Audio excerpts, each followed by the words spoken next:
والحرام والرکن والمقام والصلاة والصیام والسجود والقیام والشریعت والاحکام والحجت والبرہان والمحبت والعرفان والحق والبیان والکتاب والقرآن سیدنا و نبینا و شفیعنا و مولانا و مولا الثقلین جد الحسن والحسین ابی القاسم محمد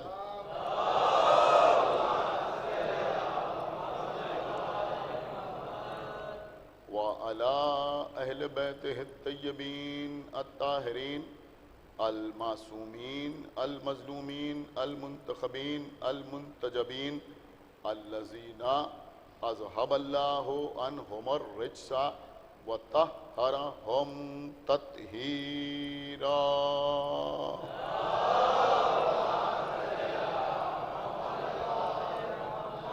وَلَعْنَةُ اللَّهِ عَلَىٰ أَعْدَائِهِمْ وَقَتَلَتِهِمْ وَغَاصِبِي حُقُوقِهِمْ وَمُنْكِرِي فَضَائِلِهِمْ وَمَصَائِبِهِمْ وَشَجَاعَتِهِمْ وَسَخَاوَتِهِمْ وَطَهَارَتِهِمْ وَوِلَایَتِهِمْ وَعَظَمَتِهِمْ وَعَطَشِهِمْ أَجْمَعِينَ مِنَ الْآنِ إِلَىٰ يَوْمِ الدِّينِ اللهم عذبهم عذابا يستغيث منه أهل النار آمين رب العالمين اما بعد فقد قال الله سبحانه تبارك وتعالى في كتابه المجيد وفرقانه الحميد وقوله الحق بسم الله الرحمن الرحيم إنا نحن نزلنا الذكر وإنا له لحافظون صلوات پر محمد پر گفتگو کا سلسلہ جاری و ساری ہے۔ اس عنوان کے لیے سورہ ہجر کی جس آیت کو مسلسل سرنامہ سخن کے طور پر تلاوت کرنے کا شرف حاصل کر رہا ہوں، اس آیت میں خالق کائنات ارشاد فرما رہا ہے کہ ہم ہی ہیں اس ذکر کے نازل کرنے والے اور ہم ہی ہیں اس ذکر کی حفاظت کرنے والے۔ اول علماء نے مفسرین نے اس آیت میں ذکر کے معنی قرآن تحریر کیا۔ کل سے جو میں آپ سے گفتگو کر رہا ہوں وہ انہی معنی کے تحت کر رہا ہوں۔ انشاءاللہ آگے کی مجالس میں ذکر کے اور کیا کیا معنی ہیں وہ بھی آپ کی خدمت میں عرض کروں۔ کل میں نے یہ عرض کیا تھا کہ اللہ نے قرآن نازل کیا تو آواز دی کہ انا نحنو، ہم ہیں اس قرآن کے، ہم کا لفظ استعمال کرتا ہے، میں نہیں بلکہ علماء یہ کہتے ہیں کہ وہ امور وہ ہیں جو اللہ نے کسی کے وسیلے سے انجام دیے، کیونکہ اللہ نے قرآن کو جبرائیل کے وسیلے سے نازل کیا، یعنی نزول قرآن کے لیے جبرائیل وسیلہ بنے، لہذا اللہ نے نزول قرآن کے سلسلے میں اپنے لیے میں کے بجائے ہم کا لفظ استعمال کیا، انا کے بجائے نحنو کا لفظ استعمال کیا کہ ہم ہیں اس قرآن کے نازل کرنے والے۔ عزیزوں، یہاں پر قابل غور بات یہ ہے کہ اللہ نے نزول قرآن کے لیے کسی غیر معصوم کو وسیلہ نہیں بنایا، بلکہ جبرائیل کو وسیلہ بنایا، جو فرشتہ ہے، جو بے خطا ہے، جو معصوم ہے، جو صاحب عصمت ہے۔ اللہ نے معصوم فرشتے کو، حالانکہ فرشتوں کی عصمت اور ہے، انبیاء کی عصمت اور ہے، اور محمد و آل محمد کی عصمت اور ہے، ایک صلوات پڑھیں پر محمد و آل محمد۔ لیکن بہرحال فرشتہ بھی معصوم ہے، تو اللہ نے معصوم فرشتے کو نزول قرآن میں وسیلہ قرار دیا، یہ بتانے کے لیے کہ دیکھو نزول قرآن کے لیے بھی کسی غیر معصوم کو وسیلہ نہیں بنایا جا سکتا۔ اللہ نے جس فرشتے کو اللہ نے وسیلہ قرار دیا اسے جبرائیل کہتے ہیں، اسے سید الانبیاء کہتے ہیں، اسے استاد ملائک کہتے ہیں، اسے روح الامین کہتے ہیں، اسے امین وحی کہتے ہیں۔ اگر آپ بولنا چاہیں تو میں ایک جملہ آپ کے سامنے عرض کروں کہ تمام مسلمان فرشتوں کے نام کے ساتھ علیہ السلام لگاتے ہیں، رضی اللہ نہیں لگاتے۔ ایک صلوات پڑھے بر محمد و آل محمد۔ آپ حضرات نے اللہ جانے غور کیا یا نہیں غور کیا، کوئی بھی مسلمان ہو اگر وہ کہے گا کہ میکائیل تو کہے گا میکائیل علیہ السلام، اگر وہ کہے گا اسرافیل تو کہے گا اسرافیل علیہ السلام، اگر وہ کہے گا جبرائیل تو کہے گا جبرائیل علیہ السلام۔ کچھ غور فرمایا آپ نے، کیا کہے گا؟ جبرائیل علیہ السلام۔ اس کا مطلب یہ ہوا کہ جبرائیل کو تمام کے تمام مسلمان علیہ السلام کہتے ہیں، رضی اللہ نہیں کہتے۔ اب ذرا آپ خدا کے لیے توجہ فرمائیں کہ اللہ کہہ رہا ہے ہم ہی ہیں اس قرآن کے نازل کرنے والے، اور ہم ہی ہیں اس قرآن کی حفاظت کرنے والے۔ تو اس کا مطلب یہ ہوا کہ نزول قرآن میں بھی اللہ نے کسی کو وسیلہ بنایا، اور حفاظت قرآن کے لیے بھی اللہ نے کسی کو وسیلہ بنایا۔ اب آپ مجھے بتائیں کہ جب نزول قرآن کے لیے اللہ کسی رضی اللہ کو وسیلہ نہیں بناتا بلکہ علیہ السلام کو وسیلہ بناتا ہے، تو حفاظت قرآن کے لیے کیا اللہ کسی رضی اللہ کو وسیلہ بنا لے گا؟ ایک صلوات پڑھیں بر محمد و آل محمد۔ ایک صلوات اور پڑھ دے بر محمد و آل محمد۔ تو اللہ نے جب نزول قرآن کے لیے معصوم کو وسیلہ بنایا تو پھر حفاظت قرآن کے لیے بھی اللہ کسی معصوم ہی کو وسیلہ بنائے گا۔ اب سنیے عزیزوں، معصوم ہے کون؟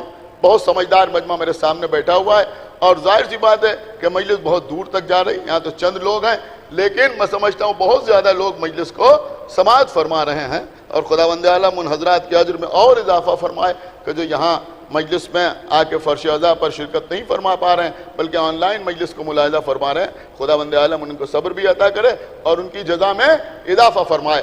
میری بات کو سنیں اور بہت غور سے سنیں، اور اس بات کو دوسروں تک بھی پہنچانے کی کوشش کریں۔ دیکھیے عزیزوں، دین حاصل کرنے کے لیے، یا پھر میں یوں کہوں کہ قرآن کی تفسیر حاصل کرنے کے لیے، قرآن کے معنی کو اخذ کرنے کے لیے تین طرح کے وسیلے لوگوں نے اختیار کیے۔ کچھ لوگوں نے ازواج کو وسیلہ بنایا، ازواج رسول کو وسیلہ بنایا۔ کچھ لوگوں نے اصحاب رسول کو وسیلہ بنایا۔ الحمدللہ ہم نے اہل بیت کو وسیلہ بنایا۔ کچھ غور کر رہے ہیں آپ؟ لیکن اللہ نے حفاظت قرآن کی ذمہ داری غیر معصوم کو نہیں دی۔ پھر کیسے دی؟ کہ معصوم کو دی۔ میں کیا عرض کر رہا ہوں عزیزو، ہماری بات نہیں ہے، خدا کے لیے توجہ کے ساتھ سنیے، ہماری بات نہیں ہے، ہمارے علاوہ بھی جتنے مسلمان ہیں، کوئی بھی مسلمان، دیکھیں میں سوچ سمجھ کے جملہ عرض کر رہا ہوں کہ دنیا کا کوئی بھی مسلمان نہ تو ازواج رسول کی عصمت کا قائل ہے نہ اصحاب رسول کی عصمت کا قائل ہے۔ آپ نے میری بات سمجھی؟ کوئی نہ تو کسی رسول کے صحابی کو کوئی معصوم کہتا ہے اور نہ کوئی رسول کی کسی زوجہ کو معصوم کہتا ہے۔ اب معصوم کون ہے اور کون نہیں ہے یہ ایک الگ بحث ابھی میں آپ کی خدمت میں عرض کروں گا، لیکن بہرحال نہ کوئی رسول کی کسی زوجہ کی عصمت کا قائل ہے نہ کوئی رسول کے کسی صحابی کی عصمت کا قائل ہے۔ سنیے عزیزوں، کتاب کا نام ہے تحفہ اثنا عشریہ، ہماری آپ کی مخالفت میں لکھی ہوئی کتاب تحفہ اثنا عشریہ، عبدالحق محدث دہلوی کی کتاب تحفہ اثنا عشریہ۔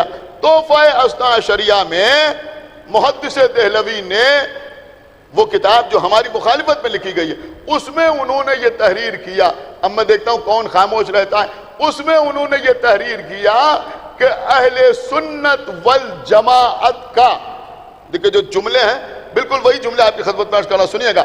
وہ کہتے ہیں اہل سنت والجماعت کا عقیدہ نہیں، نظریہ نہیں، قول نہیں، کہنا نہیں، بلکہ وہ کہتے ہیں اہل سنت والجماعت کا مذہب بھی یہی ہے۔ اہل سنت والجماعت کا مذہب بھی یہی ہے کہ جنگ جمل اور جنگ صفین میں مولا علی حق پر تھے۔ ایک صلوات پڑھیں محمد و آل محمد۔ بھئی کچھ غور کیا آپ نے یا نہیں غور کیا؟ ہم تو وہ ہیں کہ جو مجلسوں میں علی حق کے نعرے لگاتے ہیں، اب ان کا کیا کیا جائے کہ زبان سے نہیں کہتے لیکن لکھنا پڑتا ہے. اس کا مطلب یہ ہوا کہ ان کا پرانا مزاج ہے کہ جو لکھتے ہیں وہ زبان سے کہتے نہیں. غور فرمایا آپ نے. ایک صلوات پڑھے بر محمد و آل محمد پر. تو وہ کیا لکھ رہے ہیں؟ وہ لکھ رہے ہیں کہ اہل سنت والجماعت کا مذہب بھی یہی ہے کہ جنگ جمل اور جنگ صفین میں مولا علی حق پر تھے.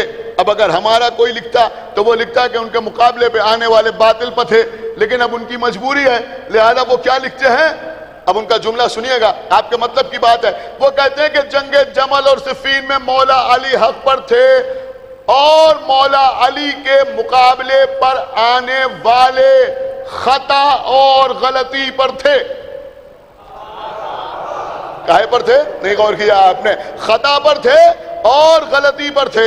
اس کا مطلب یہ ہوا کہ جنگ جمل ہو یا جنگ صفین ہو، جو بھی مولا علی کے مقابلے پر آیا یا آئی،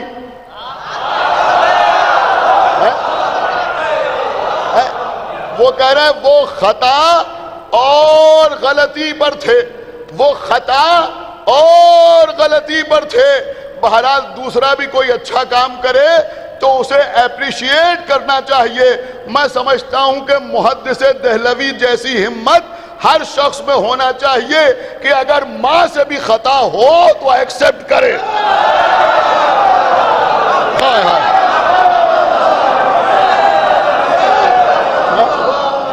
ایک صلوات پڑھے بر محمد و آل محمد. اللہ اکبر.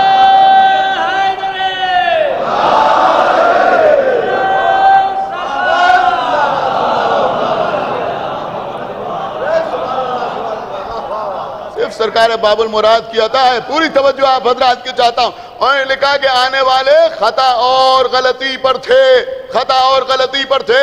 اب یہ مجمع جانتا ہے کہ جنگ صفین میں علی کے مقابلے پر کون آیا، جنگ جمل میں علی کے مقابلے پر کون آیا. کیا سن رہے ہیں آپ؟ جنگ صفین میں جو علی کے مقابلے پہ آیا اسے مسلمان صحابہ میں شمار کرتے ہیں. جنگ جمل میں جو بی بی علی کے مقابلے پہ آئی اسے مسلمان رسول کی زوجہ کہتے ہیں. ہم نہیں کہہ رہے ہیں، شیخ صدوق نہیں لکھ رہے ہیں، شیخ مفید نہیں لکھ رہے ہیں، علامہ مجلسی نہیں لکھ رہے ہیں. کیا سن رہے ہیں؟ ہمارا کوئی ذاکر نہیں کہہ رہا ہے، ہماری تو یہ زبان ہی نہیں ہے، ہم تھوڑی کہہ رہے ہیں، بلکہ وہ کہہ رہے ہیں محدث دہلوی کہ یہ دونوں خطا اور غلطی پر تھے. اس کا مطلب یہ ہوا کہ جمل کے میدان میں رسول کی زوجہ خطا اور غلطی پر تھی. جنگ صفین میں تمہارے کہنے کے مطابق رسول کا صحابی خطا اور غلطی پر تھا. اس کا مطلب یہ ہوا کہ خود آپ کے قلم نے اقرار کر لیا کہ نہ نبی کی زوجہ معصومہ ہے نہ نبی کا صحابی.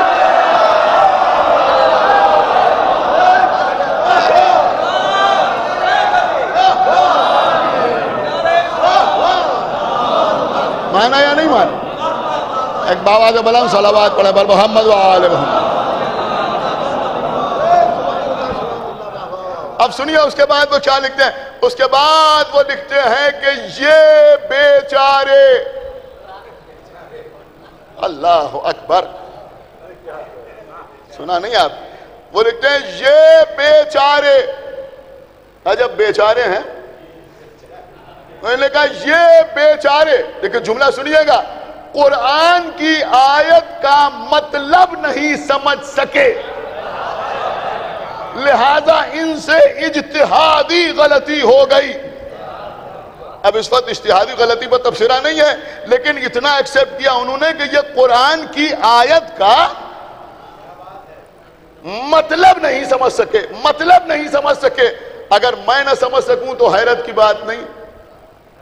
سمجھ رہے ہیں آپ؟ اس لیے کہ ہم ہندوستان میں رہتے ہیں، عربی ہماری زبان نہیں ہے. میرے سامنے بیٹھے ہوئے یہ لوگ نہ سمجھ سکیں، جو سن رہے ہیں ہندوستان کے رہنے والے وہ نہ سمجھ سکیں تو بات سمجھ میں آتی ہے کہ ٹھیک ہے بھائی نہیں سمجھ سکے، لیکن یہ جن کی بات ہو رہی ہے ان کی مادری زبان عربی تھی. غور نہیں کیا آپ نے؟ جن کی بات ہو رہی ہے ان کی مادری زبان، آپ شاید غور ہی نہیں کر رہے میں کیا عرض کر رہا، ان کی مادری زبان عربی تھی. اگر اس مجمع کے سامنے میں کوئی جملہ انگلش پہ کہوں، کچھ نے سمجھا کچھ نے نہیں سمجھا، کوئی بات نہیں، سب کی زبان مادری زبان انگلش نہیں ہے. اگر میں عربی میں کوئی جملہ کہوں کسی نے سمجھا کسی نے نہیں سمجھا کوئی بات نہیں, اس لیے کہ سب کی مادری زبان عربی نہیں ہے. لیکن اگر میں اردو میں آسان اردو میں کوئی بات کہوں اور پھر بھی کوئی کہے کہ سمجھ میں نہیں آتا تو لوگ کہیں گے عجیب آدمی ہے, یہ تو تمہاری مادری زبان ہے. آپ غور نہیں کر رہے, مادری زبان ہے تب بھی تمہاری سمجھ میں نہیں آتا, تب بھی تمہاری سمجھ میں نہیں آیا. کیا سن رہے ہیں آپ؟ ارے وہ کہنا وہ قرآن کی آیت کا مطلب نہیں سمجھ سکے. اس کا مطلب یہ ہوا کہ قرآن ہر اس شخص کی سمجھ میں بھی نہیں آتا جو عربی جانتا ہو. سن نہیں رہے آپ؟ کیا عرض کر رہا بھائی, خدا کے لیے بہت توجہ کے ساتھ سنیے گا. یعنی اگر کوئی عربی جانتا ہے تو یہ ضروری نہیں ہے کہ وہ قرآن بھی سمجھ لے. میں آپ کو کہیں لے کے جا رہا ہوں, اور اگر ایسا نہ ہوتا, خالی عربی جاننے والا قرآن سمجھ لیتا تو پھر نبی یہ نہ کہتے کہ میں تمہارے درمیان دو بدنی چیزیں چھوڑے جا رہا ہوں, قرآن ہے.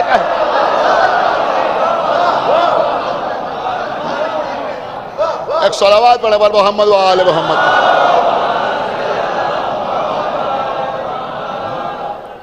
تو یہ ضروری نہیں ہے کہ ہر عربی جاننے والا قرآن بھی سمجھ لے.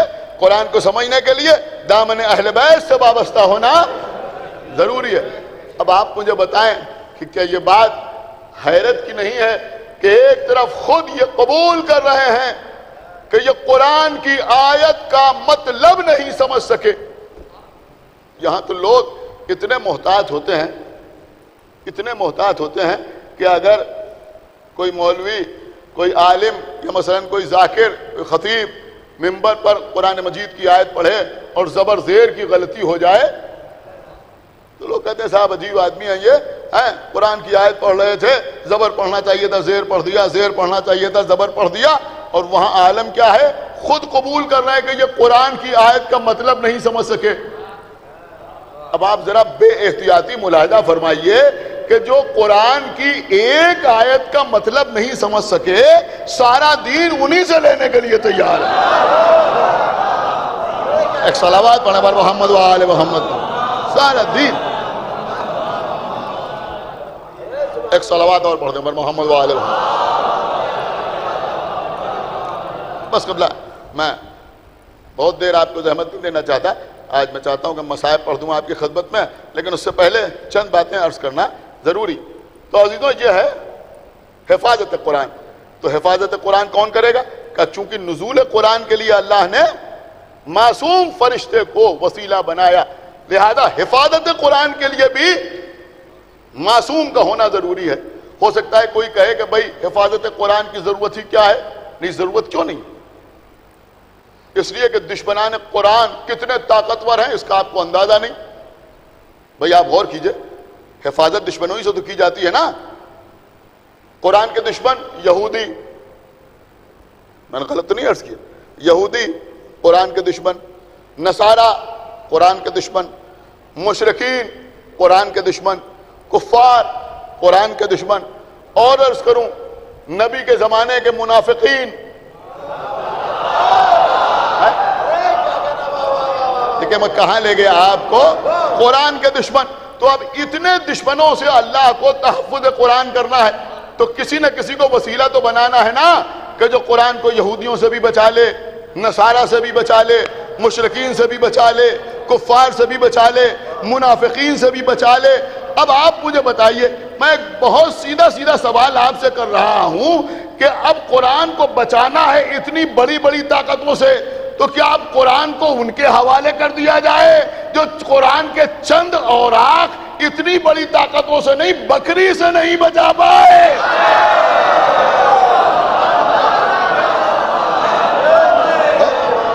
ان کے حوالے کر دیا تھا بھائی. ایک صلوات اور پڑھے بر محمد و آل محمد.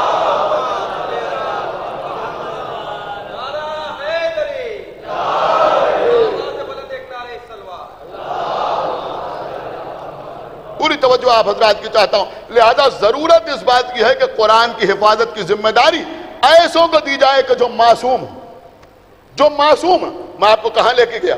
جو معصوم ہو. تو اس کا مطلب یہ ہوا کہ اللہ کا ایک کام یہ بھی ہے کہ وہ قرآن ایسوں کے حوالے کرے, ان کے وسیلے سے قرآن کو بچائے کہ جو معصوم ہو.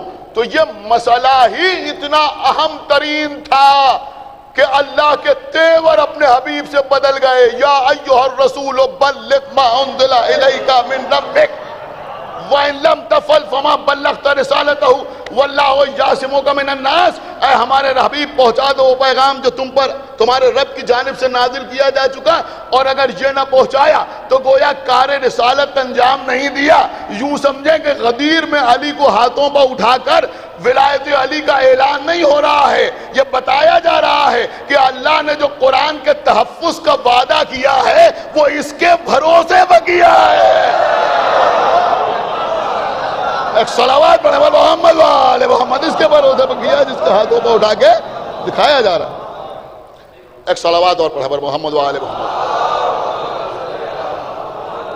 ان کے بھروسے پر کیا جا رہا ہے. آپ میری طرف متوجہ ہیں. ایک صلوات اور پڑھے محمد والے محمد.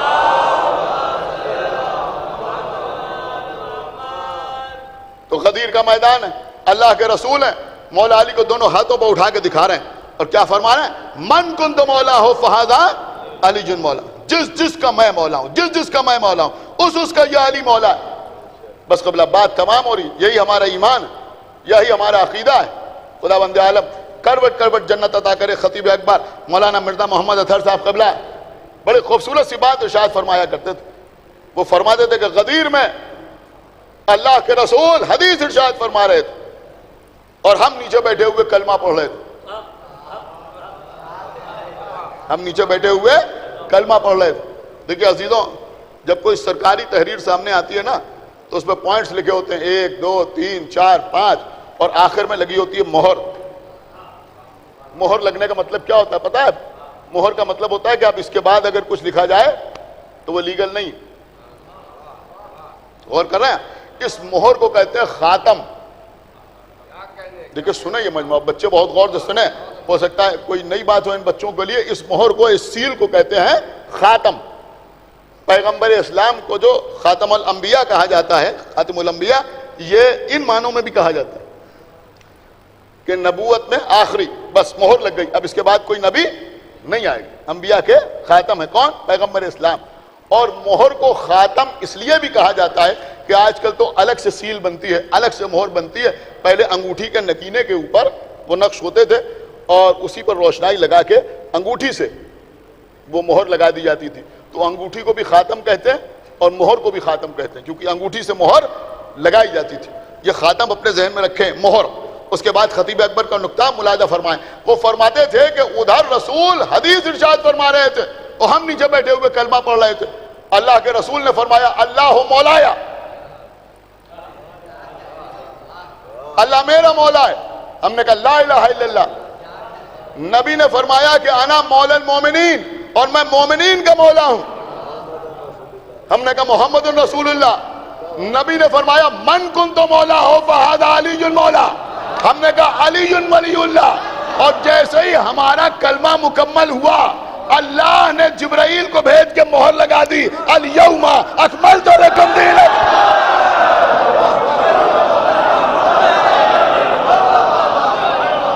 صلوات بر محمد وآل محمد.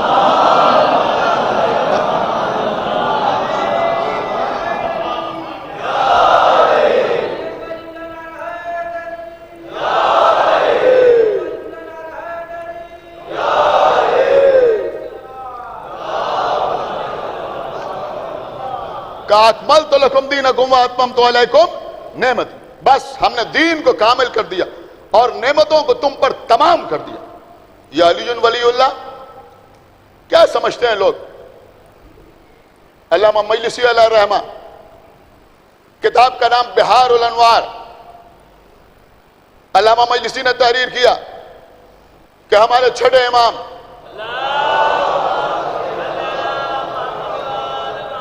ہو سکتا ہے کچھ بچوں کے لیے بالکل نئی بات ہو. امام جعفر صادق علیہ الصلوۃ والسلام نے ارشاد فرمایا,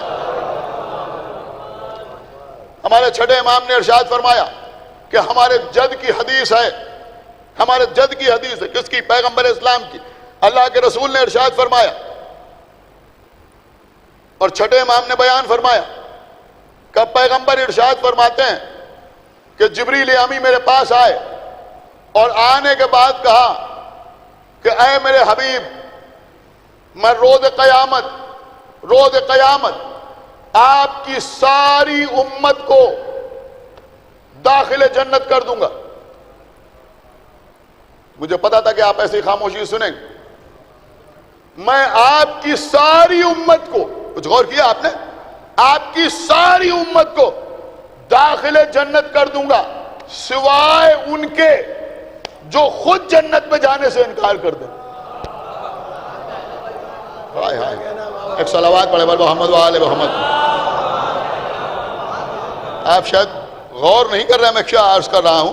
یہاں مجلس میں چند لوگوں کی پرمیشن ہے, ہر آدمی کوشش کرتا ہے کہ ہم بھی آ جائیں, روکا جاتا ہے نا کہ رک جائیے. لیکن اگر مثلا یہ حالات نہ ہوں, اگر آخر کے امام مجلس ہو رہی ہے اور باہر ایک بینر لگا دیا جائے کہ سب کو آنے کی اجازت ہے سوائے اس کے کہ جو خود نہ آنا چاہے.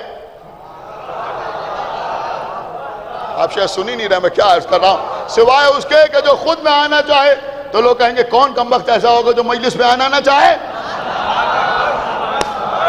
سنایا, یہی کہیں گے نا لوگ کہ بھائی کون ایسا بدبخت ہوگا جو مجلس میں نہ آنا چاہے. ہر آدمی آنا چاہ رہا ہے, اب پابندی ہے تو آنا چاہ رہے ہیں, اور سب کھلا ہوا ہو تو کون ایسا ہوگا جو نہ آنا چاہے. لوگ کہیں گے بھائی یہ بینر لگانے کی ضرورت کیا ہے.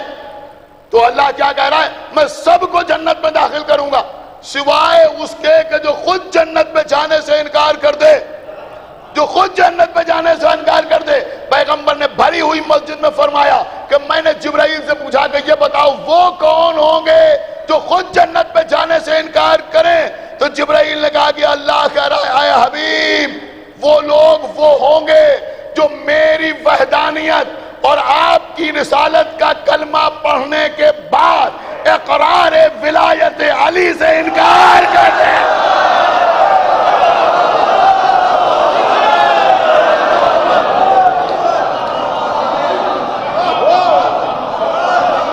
ایک صلوات پڑھے محمد وآل محمد.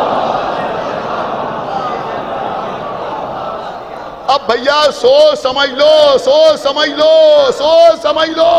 اب اگر محمد رسول اللہ پر رکے جا رہے ہو تو محمد رسول اللہ پر رک نہیں رہے ہو, جنت میں جانے سے انکار.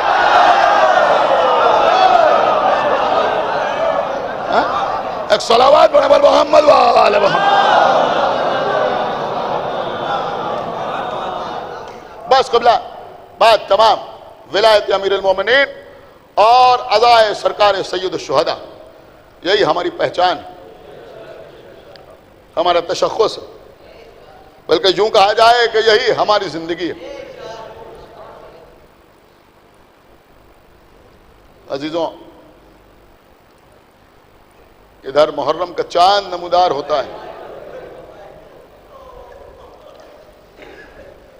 ہمارے دل بے قرار اور بے چین ہو جاتے ہیں. اس سال تو غم کے ساتھ ساتھ گھٹن بھی ہے. خداوند عالم بطفائل محمد وآل محمد ہمارے اس گھٹن کو دور کرے, یہ بلا ختم ہو. ہم جیسے عزائے حسین کرتے تھے اسی انداز سے عزائے حسین کریں. ہماری جان قربان, آج 4 محرم, ہر سال اس صدقہ خانے میں آج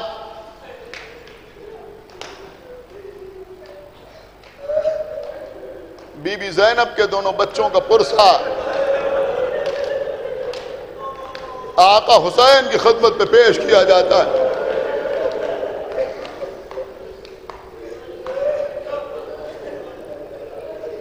سنیے عزیزوں, آقا حسین نے حج کو عمرے سے تبدیل کیا. امام حسین مکے سے روانہ ہوئے. جناب عبداللہ ابن جعفر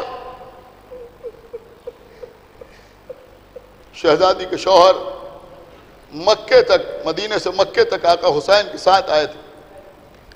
مکے میں آگے بیمار ہو گئے.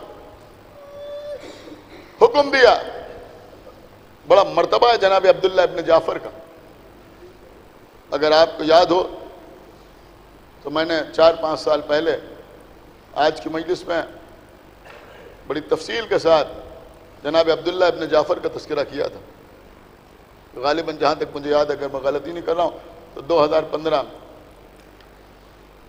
سنیے گا وہ مجلس بھی پھر سے نکال کر یوٹیوب پر. جناب عبداللہ ابن جعفر، بہت بڑی شخصیت کا نام ہے جناب عبداللہ ابن جعفر، بیمار ہو گئے.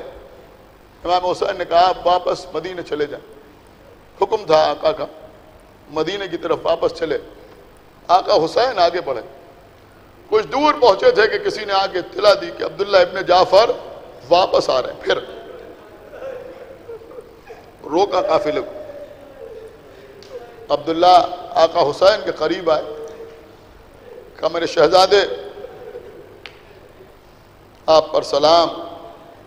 آقا حسین نے جواب سلام دیا. کیا بات ہے عبداللہ؟ اگر آپ کی اجازت ہو تو میں اپنی شریک حیات سے کچھ گفتگو کر لوں. بسم اللہ. عبداللہ ابن جعفر بی بی زینب کی عماری کے قریب آئے. آگے صرف اتنا کہا کہ علی و فاطمہ کی بیٹی زینب آپ پر ہمارا سلام.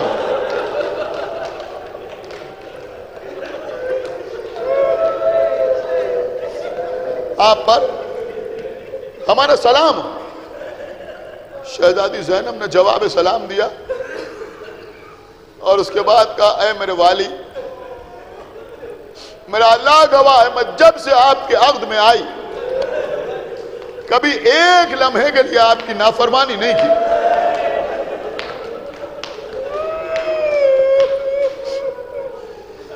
عزیزوں کلیجہ پھٹ جائے یہ جملہ سن کے اگر احساس ہو جائے. آپ کو پتہ ہے کیا فرمایا؟ کہ میرے والی میں نے ایک لمحے کے لیے بھی کبھی آپ کی نافرمانی کو گوارا نہ کیا. اس وقت بھی آپ جو حکم دیں گے میں اس پر عمل ضرور کروں گی، لیکن زندگی بھر کی اطاعت کے صلے میں، اب جملہ سنیں کہ زندگی بھر کی اطاعت کے صلے میں زہرا کی بیٹی، ایک بار پھر کہہ دوں بی بی کے جملے، زندگی بھر کی اطاعت کے صلے میں زہرا کی بیٹی آپ سے یہ گزارش کرتی ہے کہ آپ کچھ بھی حکم دیجیے گا مگر مجھے بھیا کے ساتھ جانے سے روکیے گا.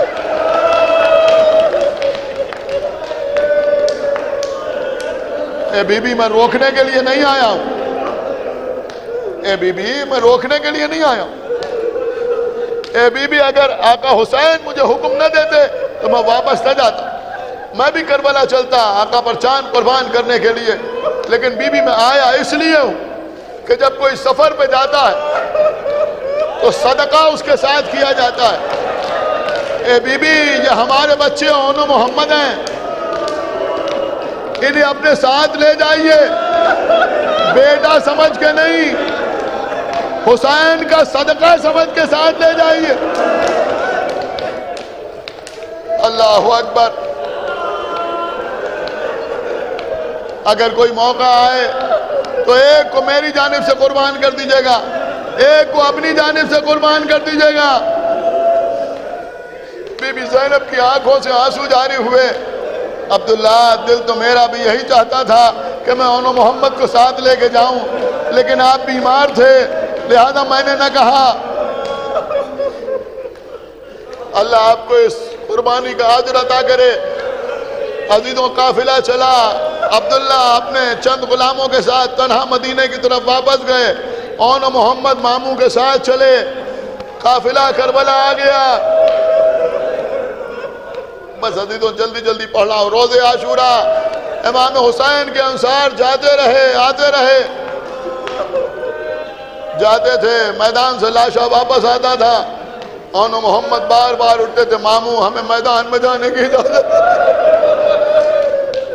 میرے بچوں میں تمہیں میدان میں جانے کی اجازت کیسے دے دوں، تم میری چاہنے والی بہن کے بیٹے ہو.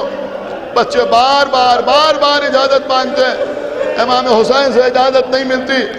یہاں تک ایک وقت ایسا آیا جب شہزادی زینب آقا حسین کے سامنے آئیں. اے بھیا حسین، اے بھیا حسین. میں کون ہوں؟ کہا آپ ہماری شریک کار ہیں. کہا بھیا حسین کچھ میرا حق آپ پر ہے؟ کہ بے شک بہت بڑا حق ہے آپ کا ہمارے اوپر۔ کہ بھیا اگر میں کچھ مانگوں گی تو آپ دیں گے نا، عطا کریں گے؟ اے بھیا میں نے زندگی میں آپ سے کچھ نہیں مانگا، اے بھیا میرے بچوں کو میدان میں جانے کی اجازت دے دیجیے۔ آنکھوں سے آنسو روانہ ہوئے، آنسو رواں ہوئے حسین کی آنکھوں سے۔ بھیا عباس، حضرت عباس 2 گھوڑے لے کے آئے، ایک بچے کو حسین نے گود میں اٹھایا، دوسرے کو عباس نے اٹھایا، گھوڑوں پر سوار کیا۔ چھوٹی چھوٹے تلواریں جن کو نیمچے کہتے ہیں بچوں کی کمر میں لگے ہوئے ہیں۔ جاؤ میرے بچوں، خدا حافظ۔ بچے جانے لگے، پلٹ کے دیکھا ماموں حسین، اے ہمارے ماموں عباس، ہماری جنگ ضرور دیکھیے گا۔ اب عزیزوں، میں نے کسی کتاب میں نہیں دیکھا جو میں آپ کے سامنے منظر کشی کر سکوں۔ ایک جملہ کہہ رہا ہوں، دیکھتا ہوں کہ آپ برداشت کر سکتے ہیں نہیں کر سکتے۔ مجھے نہیں معلوم کہ حضرت عباس نے کس طرح بچوں کو خدا حافظ کہا۔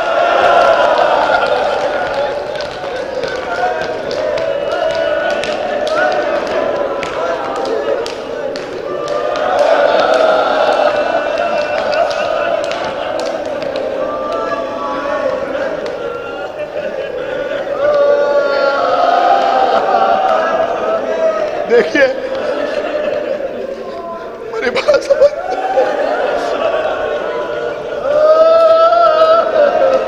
یہ باب الحوائج باب المراد کی بارگاہ، میں قسم کھا کے کہتا ہوں حضرت عباس کا داہنا بازو قلم ہو جانا، بایاں ہاتھ کٹ جانا، آنکھ میں تیر لگنا، سینے کے تیروں سے چھلنی ہو جانا، سر پر گرز پڑنا، سر کے بل زمین پہ آنا، حضرت عباس کے لیے اتنی بڑی مصیبت نہیں ہے جتنی بڑی مصیبت عباس کے سامنے اول محمد کا مانا جانا، قاسم کا پامال ہونا۔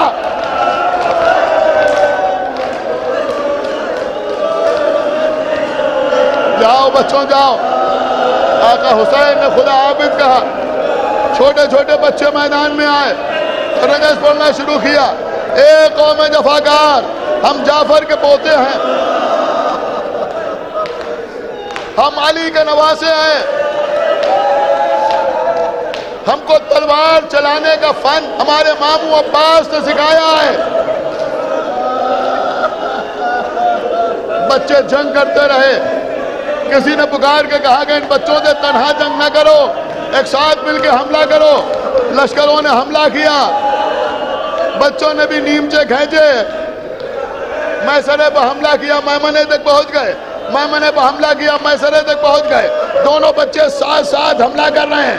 ایک مرتبہ سازش کی گئی، ایک شخص ناقے پر سوار ہوا، ناقہ بچوں کے درمیان سے دوڑایا گیا، ایک بھائی دوسرے بھائی سے دور ہوتا چلا گیا، بیچ میں لشکر بڑھتا رہا، ایک بھائی اتنے بھائی سے اتنی دور ہوا کہ سر اٹھا کر دوسرے بھائی کو دیکھنا چاہا، کسی نے نیزے سے وار کیا اور زمین پہ آئے۔ ادھر کسی نے محمد کے سر پر وار کیا، دونوں بچے زمین کی طرف چلے، آواز دی ماموں ہماری خبر لیجیے، بھیا عباس آگے بڑھو، بیٹا علی اکبر آگے بڑھو۔ میدان میں آئے حسین، عزیزوں نے محمد کے لاشیں اٹھائے، بس 1 منٹ میں مجلس تمام ہو رہی ہے۔ بچوں کے لاشیں خیمے میں آئے، گنج شہیدہ میں لاشیں رکھے گئے۔ سنیے، بی بی زینب نے یہ اہتمام کیا تھا کہ خیمے میں لاشیں رکھے جاتے تھے، اس خیمے کو گنج شہیدہ قرار دیا تھا۔ جب کسی کا لاشا آتا تھا تو جو بی بی اس بچے کی وارث یا اس شہید کی وارث ہوتی تھی، کبھی ماں کبھی شہید کی زوجہ، اگر بچے ہیں تو ماں یا زوجہ یا بیٹی لا کے بٹھائی جاتی تھی، باقی بیویاں اس کو پرسا دیتی تھی۔ جب اون محمد کے لاشیں آئے، جناب ام کلثوم نے دیکھا یہ ام لیلہ کھڑی رو رہی ہیں، یہ ام رباب آنسو بہا رہی ہیں، یہ ام فروا گریا کر رہی ہیں، ارے یہ سکینہ رو رہی ہے، یہ فضہ ماتم کر رہی ہیں۔ دیکھا ساری بیویاں موجود ہیں، ادھر دیکھا ادھر دیکھا، کہیں زینب نظر نہیں آتی، ڈھونڈتی ہوئی چلی، ایک خیمے میں دیکھا، دوسرے خیمے میں دیکھا، تیسرے خیمے میں دیکھا، یہاں تک اس خیمے میں آئی جو زینب کی عبادت کا خیمہ تھا۔ آگے کیا دیکھا؟ بی بی مصلی پر بیٹھی ہوئی ہے، ہاتھوں کو بلند کیے، پروردگار میری قربانیوں کو قبول کر لے۔ چلیے بی بی آپ کے بچے آ گئے، زینب اٹھی، ام کلثوم کے ساتھ اس خیمے میں آئیں جہاں بچوں کے لاشیں رکھے ہوئے تھے، غور سے لاشوں کو دیکھا، بیویاں سمجھی ابھی اپنے آپ کو گرا دیں گی، کبھی اون کے لبوں کو چومیں گی، کبھی محمد کے رخساروں کو پیار کریں گی، لیکن ایک مرتبہ زینب آگے بڑھی، لاشوں کے درمیان جگہ بنائی، اے پروردگار تیرا شکر ہے تو نے میری قربانیوں کو قبول کر لیا۔ سر اٹھا کے کہا پروردگار